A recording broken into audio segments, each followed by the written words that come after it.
Selamat datang dalam perjalanan budidaya padi.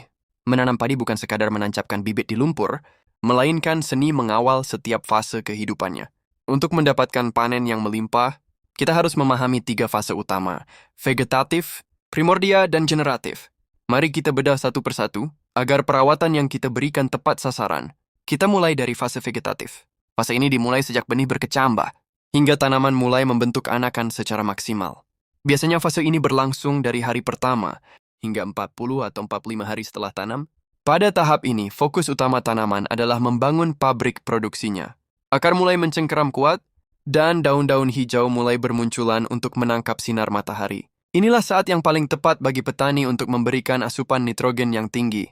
Mengapa? Karena kita ingin tanaman menghasilkan anakan yang banyak dan kuat. Ingat, jumlah anakan yang produktif di fase ini akan menentukan seberapa banyak malai yang akan muncul nantinya. Jangan lupa, pastikan air dalam kondisi cukup namun tidak menenggelamkan tunas muda. Memasuki hari ke-45 hingga 60 setelah tanam, padi kita masuk ke masa remaja yang disebut fase primordia atau sering kita kenal dengan masa awal pembentukan malai. Terus ini adalah fase transisi yang sangat singkat namun menentukan. Jika Anda membelah batang utama, akan terlihat bakal malai kecil menyerupai bulu putih. Secara fisik, batang padi akan terlihat bulat dan membengkak, atau sering disebut padi bunting muda. Di fase inilah jumlah bulir per malai ditentukan. Tanaman membutuhkan perhatian ekstra terhadap asupan kalium dan fosfat. Jangan biarkan tanaman kekurangan air pada masa ini, karena kekeringan sedikit saja di fase primordia bisa menyebabkan malai tumbuh pendek atau bahkan bulir menjadi hampa. Terakhir, kita memasuki fase generatif.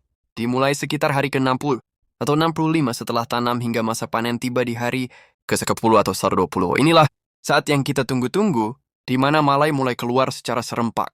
Energi tanaman kini tidak lagi untuk tumbuh tinggi, melainkan dikirimkan sepenuhnya ke bulir-bulir padi. Proses pengisian susu terjadi, di mana cairan putih perlahan mengeras menjadi butiran beras. Peran petani adalah menjaga kesehatan daun bendera agar tetap hijau, karena daun inilah yang memasok makanan untuk pengisian bulir. Lindungi tanaman dari serangan hama penggerak, batang dan walang sangit yang sering mengintai di fase ini. Terus ikuti channel ini, agar ilmu pertanianmu berkembang pesat dan meningkatkan hasil panenmu.